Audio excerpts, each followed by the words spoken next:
Hello my YouTube family, हाय। आप सबको जय श्री राम। आप सब कैसे हैं? उम्मीद करती हूँ अच्छे ही होंगे। तो हमारे यूट्यूब चैनल वंदना विंध्यश्री पांडे में आप लोगों का स्वागत है। तो आज आप लोगों के बीच में फिर एक नई रेसिपी लेके आ रही हूँ। तो जैसा कि मैं हर बार यही बताती हूँ कि मेरा काम है आसान से आसान और सरल तरीके से हर एक रेसिपी बनाना और आप लोगों को सिखाना, और आपका काम है हमें फुल वॉच के साथ सपोर्ट करना। तो चलिए, वो रेसिपी इतनी अच्छी और इतनी टेस्टी है जो कि हमारे बघेलखंड के, हमारे गांव की वो जान है, जान बान शान। और ख़ास तौर में गर्मियों के सीज़न में वो हर एक घर में बनाई जाती है और वो इतनी टेस्टी बनती है। अगर आपकी बासी बच गई है, मतलब दूसरे दिन के लिए, तो अगर शक्कर के साथ भी खाएंगे तो इतनी टेस्टी आती, इतनी अच्छी लगती है कि बिल्कुल लाजवाब। तो चलिए, अब बातों में हम ज़्यादा समय नहीं गंवाएंगे, वो रेसिपी बनाना स्टार्ट करते हैं। और आप लोग देखें वो कौन सी रेसिपी है जो हमारे बघेलखंड की आन बान शान है। तो ब्लॉग में बने रहें और पूरा देखें, स्किप बिल्कुल मत करिएगा। अगर बीच में स्किप कर देंगे तो समझ में नहीं आएगा। सामान वही, मसाले वही, उनको अलग टेस्ट देना मेरा काम है। मैं हर बार यही बोलती हूँ, जो हमारे किचन में मसाले सामग्री उपलब्ध रहते हैं मैं उन्हीं से अच्छे अच्छा बनाने की कोशिश करती हूँ और अच्छा से अच्छा बनाकर आप लोगों को देती हूँ। तो चलिए अब किचन की तरफ चलते हैं और बनाना स्टार्ट करते हैं। आज मैं आप लोगों के बीच एक बहुत ही प्यारी और बहुत ही टेस्टी रेसिपी लेके आ रही हूँ जो कि हमारे गांव में बघेलखंड में फेमस है। जैसे लड़की लड़के किसी की शादी होती है तो समधी, मतलब जो लड़के के ससुर हुए या लड़की के ससुर, पिताजी पापा जी जिनको बोलते हैं, वो ससुर हम लोग के यहाँ समधी माने जाते हैं। तो समधी जब घर में आते हैं तो उन्हें बनाकर हमारे यहाँ खिलाई जाती है। दल भरी पूड़ी है, बड़ा है, मुगौरा है। तो वही डिश, वही रेसिपी आज मैं लेके आप लोगों के बीच आ रही हूँ। दाल की पूड़ी, जो कि हर घर में गर्मी के सीज़न में तो ख़ास तौर पे बनता है। दाल की पूड़ी और आम का पन्ना, और अगर हो सके तो कोहड़ा, जिनको जनगाठी बोलते हैं, कोहड़ा की सब्ज़ी। अगर कोहड़ा जनगाठी उपलब्ध नहीं है तो फिर किसी की भी सब्ज़ी चल सकती है, लेकिन साथ में आम का पन्ना और पूरन पूड़ी होना बहुत ज़रूरी है। पूरन पूड़ी दाल वाली पूड़ी को बोलते हैं। तो वो किस चीज़ से बनाई जाती है? चना के दाल से। तो ये चना की दाल हमारी बाज़ार की लाई हुई है, मार्केट की, घर की नहीं है। तो ये मैं नाप के भी बता दूँ, एक छोटी सी ग्लास में ली हूँ। जब भी कभी आप लोग बनाइए तो मैनेजमेंट में ही बनाइए, कितना दाल पकाना है, कितना क्या करना है, उस हिसाब से। तो हम 4 लोगों के हिसाब से बना रहे हैं। हम लोग 4 लोग हैं घर में, तो एक छोटी ग्लास में ले लिए, इतने में बहुत हो जाता है। मेरे हस्बैंड जो है ना, उनको ज़्यादा ये पूरन पूड़ी नहीं पसंद है। इससे ज़्यादा वो आलू का पराठा दे दो या सिंपल ही पराठा दे दो तो खा लेंगे, लेकिन हमारे बच्चों को और हमें बहुत पसंद है, इसलिए हम दाल वाली पूरी, पूरन पूरी बना रहे हैं। तो इधर मैं एक गिलास ले ली हूँ चने की दाल। अब इसको कुकर में डालती हूँ और इसको 1 से 2 सीटी दिलवाना, ज़्यादा नहीं दिलवाना, नहीं ये पक जाएगी ना तो फिर खाने वाली दाल जैसे बन जाएगी। इसलिए हमें ना इसको सिर्फ 1 सीटी ही दिलवा के बनाना है। तो चलिए, अब हम कुकर में नाप के दाल डाल दिए जितनी हमें दाल की ज़रूरत थी। अब इसमें डालते हैं पानी और 2 सीटी में इसको उबालते हैं। सिर्फ उबालना ही, सिर्फ पकाना नहीं है, खाने वाली दाल जैसे। तो इसे उबालते हैं। इसके बाद आगे टिप्स, क्या क्या मसाले डालेंगे और किस तरीके से दाल की पूड़ी बनाएंगे। तो आप लोग ब्लॉग में बने रहें और पूरा देखें, तभी समझ में आएगा कि दाल की पूड़ी किस तरीके से बनकर हमारे गांव में तैयार होती। क्योंकि हम मोबाइलों में देखते हैं, यूट्यूब में देखते हैं, कई जगह देखते हैं तो उसमें गुड़ डाला जाता है, मीठा डाला जाता है। और हम लोग के यहाँ गाँव में बुंदेलखंड में मीठे वाली, उसमें नमक डाला जाता है। नमक वाली पूड़ी आम के पन्ने के साथ और पके आम के पन्ने के साथ, और गुराम होता है हम लोग के यहाँ आटे का बनता है। किसी दिन वो भी रेसिपी हम लेके आएंगे। गुराम है या जनगठिया जिसको कोहड़ा बोलते हैं, उसकी सब्ज़ी के साथ खाते हैं, और कटहल का चार। तो बहुत ही स्वादिष्ट और बहुत ही टेस्टी बनकर तैयार होती है। तो चलिए, इसमें हम डालते हैं पानी और इसको रखते हैं पकने के लिए। तो चलिए पानी भी दिखा देते हैं, ज़्यादा हमें नहीं डालना है, पानी भी हिसाब से ही डालना है। और इसको रखते पकने के लिए, फिर इसको उबालने के बाद मिलते हैं आपसे। तो चलिए, इसमें हम पानी भी डाल दिए। ये देखिए, हमें ज़्यादा पानी नहीं डालना है। और दूसरी बात, इसे धोना नहीं है। अरहर वगैरह की दाल है, डेली खाने वाली, हर चीज़ धुल ली जाती है, इसको धुला नहीं जाता है। धुलने के बाद इसके क्या है, कैल्शियम, फाइबर क्या होता है, प्रोटीन, वो सब निकल जाती हैं। तो अगर आपको पीलापन चाहिए तो इसमें पकते समय थोड़ी सी हल्दी डाल दें। तो चलिए, हम थोड़ी सी इसमें हल्दी भी डालते हैं। तो ये मैं हल्दी पाउडर ले ली हूँ, ये आधा चम्मच हल्दी डाल दी। अब कुकर को करते हैं बंद और रखते हैं इसको उबलने के लिए। तो ये अब हम चढ़ा दिए हैं दाल को उबलने के लिए। अब मिलते हैं 5 मिनट बाद जब हमारी दाल उबल जाएगी। और आप लोगों को तरीका अच्छा लगे तो आपसे रिक्वेस्ट है कि लाइक ज़रूर कर दीजिएगा। तो चलिए अब 5 मिनट हो चुके हैं, 2 सीटी कुकर दे चुका है। हमारी दाल अब देखते हैं खोल के कि पकी है। तो ये देखिए, और किस क्वांटिटी में हमें दाल चाहिए तो चलिए वो भी हम आपको दिखाते हैं एक चम्मच में निकाल करके कि कैसी हमें दाल चाहिए। तो ये आप देख सकते हैं अच्छे तरीके से हमारी दाल यहाँ पे उबल चुकी है। सिर्फ उबालना था, इसे पकाना बिल्कुल भी नहीं था। तो चलिए हम दिखाते हैं कि हमें कैसी दाल चाहिए उबली हुई। तो ये देख सकते हैं, इसको जैसे हाथ में दबाए तो ये दब गई। ये देखिए बिल्कुल इतनी ही क्वांटिटी में हमें उबली हुई दाल चाहिए कि ऐसे हाथ से दबाएं तो दब जाए। अब इसको हम चलिए एक बर्तन में छान लेते हैं ताकि जो भी एक्स्ट्रा पानी है तो निकल जाए। इसके बाद आगे की टिप्स दिखाते हैं कि हम क्या करेंगे और किस तरीके से दाल भरी पूड़ी बनाकर तैयार करेंगे। इधर मैं एक गंजी ले ली हूँ और एक इधर ये छन्नी बड़ी सी लगा ली हूँ। अब इसमें मैं इस दाल को छान लूँगी और इसको रखते हैं 10 मिनट ठंडा होने के लिए। और साथ साथ में इसका जो एक्स्ट्रा पानी है तो वो भी निकल जाएगा। और एक्स्ट्रा पानी की हमें ज़रूरत नहीं रहती, आप चाहें तो इस पानी से आटा भी लगा सकते हैं या सिंपल पानी से भी आटा लगा सकते हैं। तो चलिए इसको हम 10 मिनट ठंडा करते हैं। 10 मिनट बाद आपसे मिलते हैं और आगे की टिप्स शेयर करते हैं। तो आप देख सकते हैं 10 मिनट हो चुके हैं और हमारी ये जो चना की दाल मैं उबाली थी दाल पूरी बनाने के लिए, तो ये बहुत अच्छे तरीके से ठंडी हो चुकी है और देख सकते हैं कितने अच्छे से पानी भी निकल चुका है। अब चलिए इसको हम पीस लेते हैं। तो पीसने के लिए अगर एक जानकारी और है आपको कि अगर इसका मतलब पानी इस तरीके से पूरा नहीं सूखता, ये दाल ऐसे सूखी नहीं होती, तो जो न्यूज़ वाले पेपर आते हैं पढ़ने वाले, जैसे गांव से हमारे भाई बहन हैं तो उनके पास न्यूज़पेपर नहीं आते, तो बच्चे स्कूल वगैरह जाते हैं, कापियाँ वगैरह रहती पेज, तो एक कागज़ के पेज में उसको 10 मिनट के लिए फैला देंगे तो जो एक्स्ट्रा पानी रहेगा तो वो पेपर सोख लेगा। तो ये दाल आपकी बिल्कुल खिली खिली ऐसे इस तरीके की हो जाएगी। और बिल्कुल दाल को दाल पूरी के लिए इसी तरह ही उबालना है, उसे गलाना नहीं है। तो अब चलिए इसको हम पीसते हैं। तो पीसने के लिए आप जो सिलवट्टा होता है, हम लोग यहाँ सिलौटी लोढ़ा बोलते हैं, तो सिलवट्टे में भी पीस लेंगे तो बहुत अच्छी तरीके से पीस कर तैयार हो जाएगी। और मिक्सर जार में भी पीसेंगे तो अच्छा पीस जाएगी। तो हम इसको मिक्सर जार में पीसेंगे और इस तरीके से ये दाल मिक्सर जार में बहुत अच्छे से पीस जाएगी। तो चलिए हम कुछ मसाले भी दिखा देते हैं। तो इधर 4-5 कली लहसुन ले ली हूँ, 2 मिर्च ले ली हूँ, ये थोड़ा सा तेज़ पत्ता ले ली हूँ और ये दालचीनी ले ली हूँ। तेज़ पत्ते की जो लकड़ी होती है उसको दालचीनी बोलते हैं, गांव में हम लोग यहाँ चैली पत्ता और चैली पत्ता की लकड़ी बोलते हैं। तो दालचीनी और तेज़ पत्ता, लहसुन, मिर्च, इन सबको मैं दाल के साथ पीस लूँगी। इसके बाद जो सूखे मसाले और डालूँगी वो भी आपको दिखाऊंगी। आज एक एक टिप्स आप लोगों के साथ शेयर करूँगी कि हमारे गांव में बघेलखंड में दाल भरी पूरी कैसी बनाई जाती है। तो चलिए सबसे पहले इसको पीस के लाते हैं। तो इधर मैं मिक्सर जार ले ली हूँ और जार सूखा होना चाहिए, बिल्कुल गीला भी बिल्कुल नहीं होना चाहिए। और इसमें डाल लेती हूँ दाल और इसको पीसती हूँ। तो ये मैं दाल डाल दी, मिर्ची डाल दी, इधर लहसुन, तेज़पत्ता ये सब डाल के पहले पीस के लाती।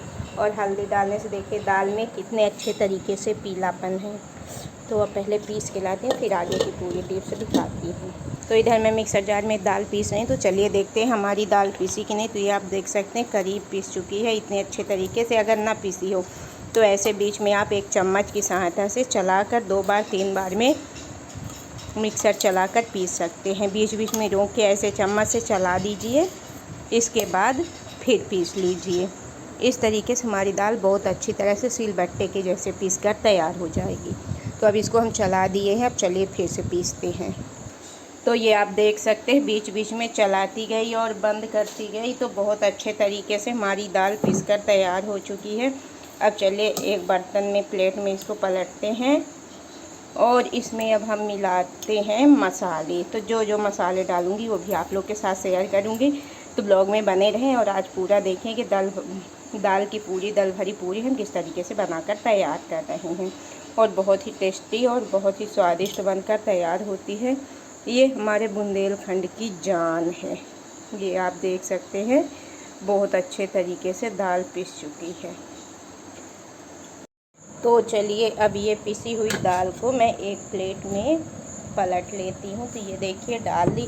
अब मैं इसमें कुछ बेसिक मसाले डालूँगी। तो जैसे कि इधर मैं रख ली हूँ, जीरा को भून ली हूँ और पीस ली हूँ 1 चम्मच धनिया पाउडर। धनिया को पीस के धनिया को भून के पीस के एक डिब्बे में पाउडर बना के मैं रखी रहती हूँ। तो ये डाल दी मसाले, और बाकी तो मसाले मैं साथ में पीस चुकी हूँ। अब इसमें डाल दूँगी ढेर सारा धनिया का पत्ता, हरा धनिया पत्ती। अब इसमें आप चाहें तो अजवाइन भी डाल सकते हैं, जमाइन, लेकिन हमारे घर में अजवाइन बच्चों को नहीं पसंद है, इसलिए मैं नहीं डाल रही हूँ। और दूसरी बात, अजवाइन का मतलब पाचन क्रिया के लिए बहुत अच्छा होता है, डाइजेशन के लिए अजवाइन डालने से ये पूरी वगैरह पच जाती हैं अच्छी तरह से। लेकिन मेरे घर में क्या है कि बच्चों को नहीं पसंद, इसलिए मैं नहीं डाल रही। अब इन सामग्री को मैं अच्छी तरह से कर दूँगी मिक्स, मिला दूँगी। अब एक चीज़ इसमें बचा है डालने के लिए, नमक। तो नमक अभी मैं मिलाकर नहीं रखूँगी, जब इसकी मैं पूरी बनाऊँगी तभी नमक डालूँगी। तभी मसालों को मिक्स करके रखती हूँ इसमें पूरन में और लगाती हूँ आटा। तो चलिए इनको अच्छी तरह से हम कर देते हैं मिक्स। नमक तो मैं बाद में ही डालूँगी, लेकिन एक चीज़ मुझे भूल रहा था जो कि सबसे इम्पोर्टेंट और महत्वपूर्ण होता है कि मसाले में डालने के लिए दल भरी पूरी का ये जो पूरन है इसमें डालने के लिए, वो है हींग। तो इधर मैं 2 चुटकी हींग ले ली हूँ। मैं पतंजलि का हींग उपयोग में कर लाती हूँ। तो ये 2 चुटकी मैं हींग डाल दी हूँ। अब बस बचा है नमक। नमक बाद में डालूँगी जब हमें बनाना होगा। और इसमें आप लोग चाहें तो लाल मिर्च पाउडर भी डाल सकते हैं, तीखा वाला, लेकिन मैं नहीं डालूँगी क्योंकि साथ में मैं 2 हरी मिर्च पीस चुकी हूँ और लाल तीखा मिर्च डाल दूँगी। तीखा ज़्यादा हो जाएगा चटपटा, तो हमारे बच्चे नहीं खा पाएंगे, इसलिए मैं नहीं डाल रही हूँ। आप लोग अपने हिसाब से कैसे तीखा चटपटा खाना है उस हिसाब से डाल सकते हैं। और मेरा जितना सामग्री था पूरन, उस हिसाब से मैं मसाले डाली हूँ। कम ज़्यादा के हिसाब से मसालों की क्वांटिटी आप बढ़ा भी सकते हैं, घटा भी सकते हैं अपने हिसाब से। मेरा जितना था मैं उस हिसाब से डाली हूँ। तो चलिए इन सब चीज़ों को अच्छी तरह से मिक्स करके और साइड में रखती हूँ और लगाती हूँ आटा। तो सभी मसाले अच्छी तरह से मिक्स हो चुके हैं। अब चलिए इसको साइड में रखते हैं और लगाते हैं आटा, जितनी हमें आटा की ज़रूरत है। तो इधर मैं 2 कटोरी आटा ले ली हूँ। जितनी हमें आटा की ज़रूरत है, जितना हमें लगेगा उतना अपने हिसाब से मैं 2 कटोरी आटा ले ली हूँ। आप अपने घर में कितने लोग खाने वाले, किसी के यहाँ 2 लोग रहते हैं, किसी के यहाँ 4 लोग रहते हैं, उस हिसाब से आप बढ़ा घटा सकते हैं। हम लोग 4 लोग हैं, उस हिसाब से 2 कटोरी आटा ले ली हूँ।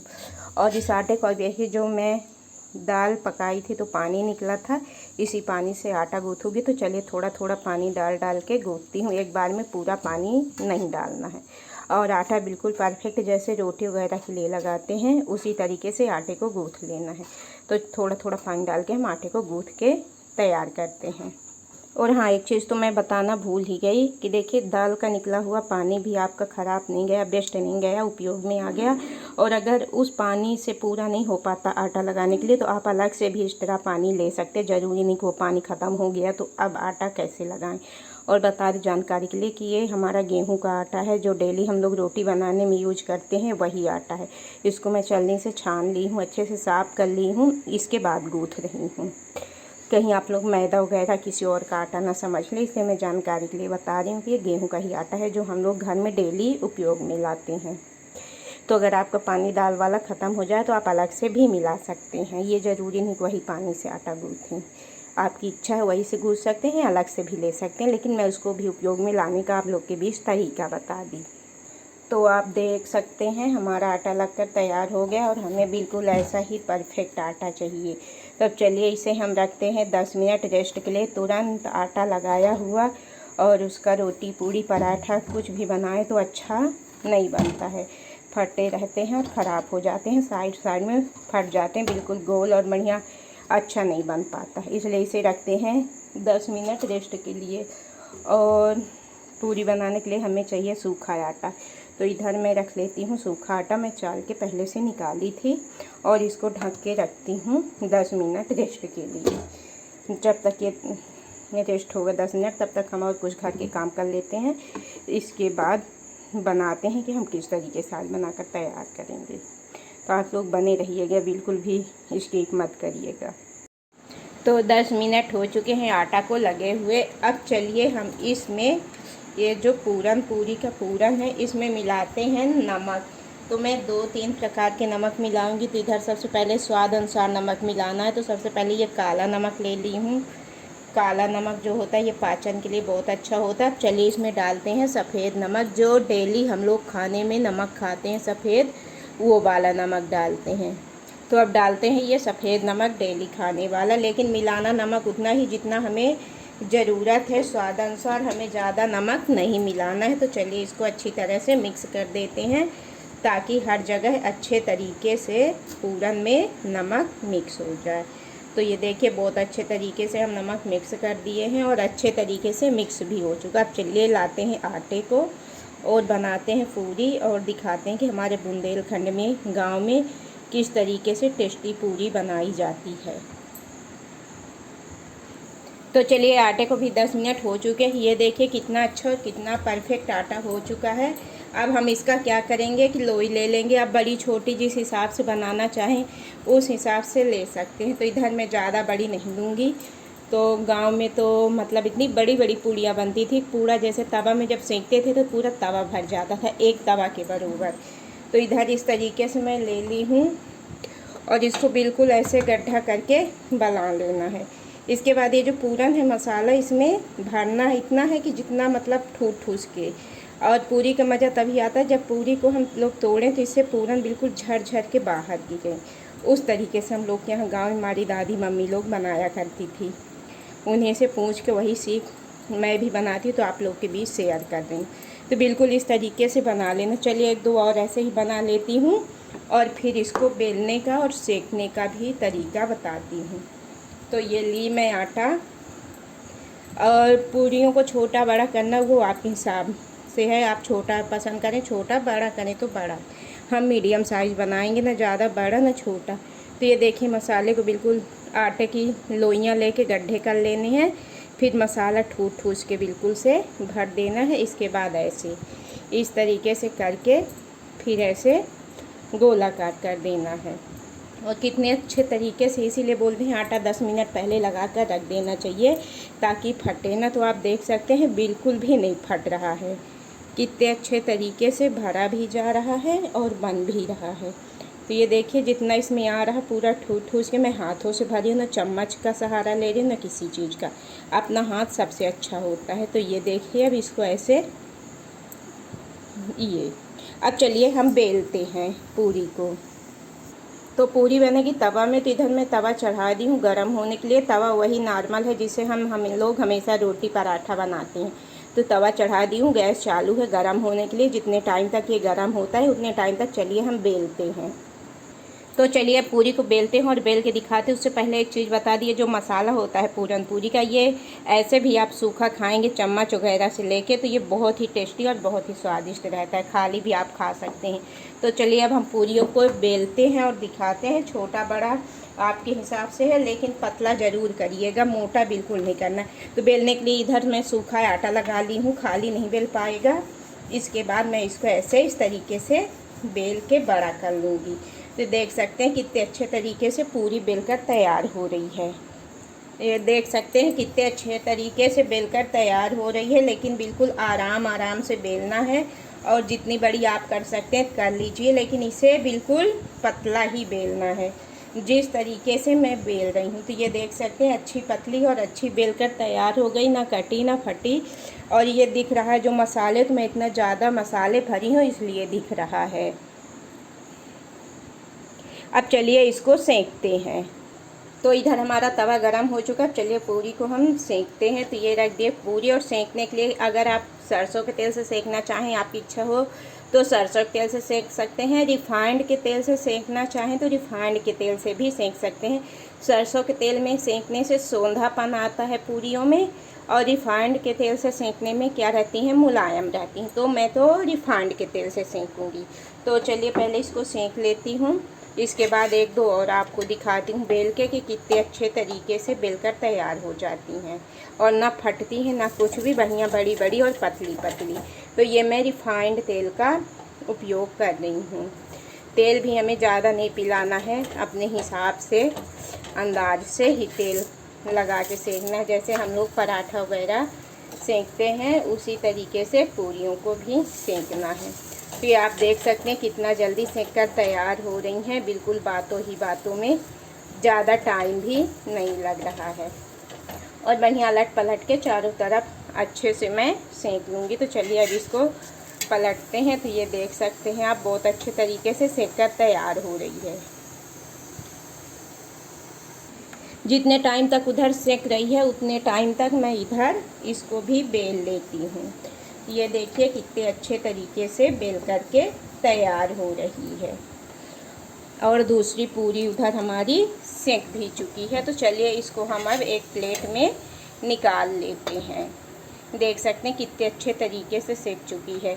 और गैस आप फुल फ्लेम धीम फ्लेम अपने हिसाब से कर सकते हैं, फुल भी कर सकते हैं, तेज़ भी कर सकते हैं। तो हम धीमी आंच में सेक रहे हैं। तो ये देखिए, चलिए इसको अब निकालते हैं और दूसरी भी बेल के सेक के दिखाते हैं।